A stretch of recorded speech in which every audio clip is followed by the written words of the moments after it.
दोस्तों, ये बात 20वीं सदी के शुरुआती दिनों की है, जब ब्रिटेन अफ्रीका पे अपनी सत्ता जमा के बैठा था। दक्षिण अफ्रीका सोने और डायमंड का कुदरती भंडार था। कुदरती माइंस में से निकलता हुआ खजाना केप टाउन भेजा जाता था, जहाँ पैसे वो सरकारी बैंकों को सौंप दिया जाता था। इस बीच कुछ दो अंग्रेजी सैनिक को न जाने क्या सूझा कि उन्होंने ये खजाना लूटना शुरू कर दिया और वो डाकू बन गए। खजाने से भरी घोड़ेगाड़ी अब लूटना शुरू हो गई। अंग्रेज सरकार ने इन दोनों डाकू पे जिंदा या मुर्दा हाजिर करने पे भारी इनाम भी रखा, लेकिन वो हाथ नहीं आते थे। ऐसे ये दोनों डाकू बहुत सालों तक पुलिस फोर्स को दौड़ाते रहे। एक बार ट्रांसवेल प्रांत में आकस्मिक रूप से ही ये डाकू और पुलिस आमने सामने आ गए। आमने सामने गोलियां चले। एक डाकू के पैर में एक गोली लग गई। जैसे तैसे करके वो दोनों वहां से भाग गए। दोनों डाकू दूर जंगल में पहुंचे, मगर पहले डाकू के पैर का घाव गहरा था, उसे दवाई की जरूरत थी। दूसरा दोस्त उसे एक नदी के पास टापू पे एक झोपड़ी में बैठा के दवाई लेने गया। उस वक्त अफ्रीका में बहुत ही मुश्किल से डॉक्टर मिलते थे, इसलिए उसे आने में देर हो गई। वो दूसरे दिन अपने दोस्त को जिस झोपड़ी में बैठा के गया था वहां पहुंचा तो वहां का दृश्य बेहद ही भयंकर था। उसने जमीन पे लाल रंग की लाखों की संख्या में चींटियों के लश्कर को देखा। उसने झोपड़ी में जाकर देखा तो अपने दोस्त को जैसे ही बैठा के गया था वैसी ही हालत में उसका सिर्फ हार्ट पिंजर था। हड्डियों के अलावा और कुछ भी नहीं बचा था। दक्षिण अफ्रीका में सालों तक आतंक फैलाने वाले उस डाकू को पहली बार डर लगा और उसने खुद ही सरेंडर कर दिया। ये इतने बड़े डाकू ने एक चींटियों की फौज के सामने घुटने टेक दिए। ये चींटी अफ्रीका में पाई जाने वाली आर्मी एंट्स प्रजाति की कुछ चींटियां थी। हेलो फ्रेंड्स, मैं हूं प्रियकांत भगत और आप एफएक्स फाइंडर्स के साथ। आज के इस वीडियो में हम अफ्रीका में पाई जाने वाली जुनूनी और खतरनाक चींटियों की नस्ल आर्मी एंट्स के बारे में बात करेंगे। इस दुनिया में चींटियों की करीब 8,800 नस्ल है, जिसमें से ज़्यादातर चींटियाँ बिल्कुल शांत होती है। दूसरी ओर ये आर्मी एंट्स को कुदरत ने बनाया ही ऐसे कुछ प्राणघातक आक्रमण करने के लिए है, इसलिए उसका शारीरिक बंधारण और डिसिप्लिन एक आर्मी की तरह ही होता है। ये चींटियाँ हर वक्त 6-7 लाख या फिर कभी कभी 10-12 लाख चींटियों के लश्कर बना के रहती है। दिन के वक्त जब धूप ज़्यादा होती है तो ये आर्मी किसी पेड़ की बखोल में रहती है। कुछ जासूस शिकार के लिए निकलते हैं और कहीं पे शिकार मिलता है तो वो वापस आकर बताते हैं। फिर रात को पूरी फौज शिकार के लिए निकल पड़ती है।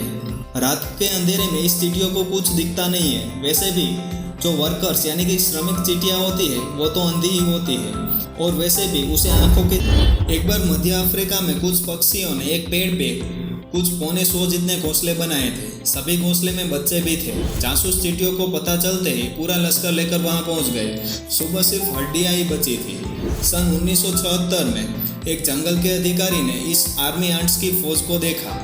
वो उसे फॉलो करता चला गया तो उसने देखा कि पूरे हिरण को निगल जाने वाले अजगर को वो चींटियां खा रही थी।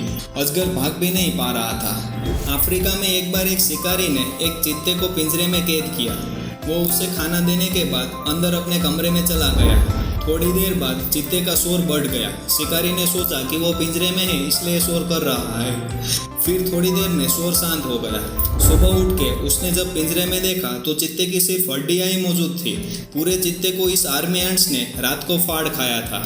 इस आर्मी एंट्स की क्विक मार्च भी अजीब होती है। ये चींटियाँ एक स्थान पे ज़्यादा वक्त नहीं टिकती।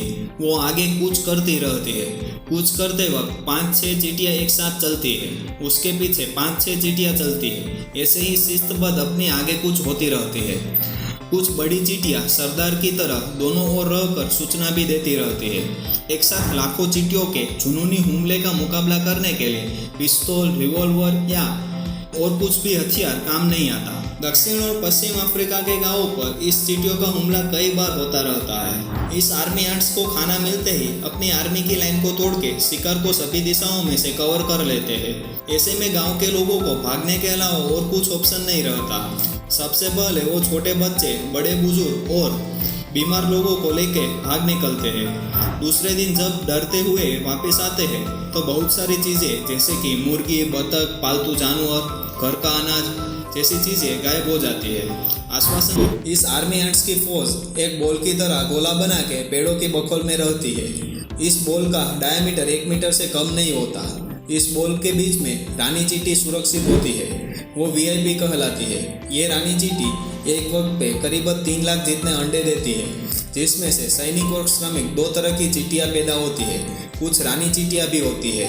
मधुमक्खी की तरह इसमें भी एक सैन्य में एक ही रानी होती है, इसलिए नई रानी के साथ सैन्य बढ़ता है। मगर ज्यादा रानी हो तो सिर्फ 2 ही हिस्सों में सैन्य बढ़ता है, ताकि सैन्य बड़ा बना रहे और बड़े से बड़े शिकार को हरा पाए। दूसरी रानियों को वो वही पेड़ की बखोल में मरने के लिए छोड़ देते हैं। इंडियन आर्मी, चीन का लाल सैन्य या फिर अमेरिका, ब्रिटेन, फ्रांस या किसी भी देश की आर्मी में इतनी डिसिप्लिन नहीं होती है जितनी डिसिप्लिन चींटियों की इस आर्मी में होती है। उसी वजह से ये बड़े से बड़े शिकार को यूं ही आसानी से हरा पाते हैं। तो फिर दोस्तों, आज की वीडियो में बस इतना ही। कैसी लगी ये आर्मी एंट्स की इन्फॉर्मेशन, इसे कमेंट करके ज़रूर बताएं और इस वीडियो को लाइक और शेयर ज़रूर करें। और अगर आप इस चैनल पे नए हैं तो सब्सक्राइब करें। Have a good day.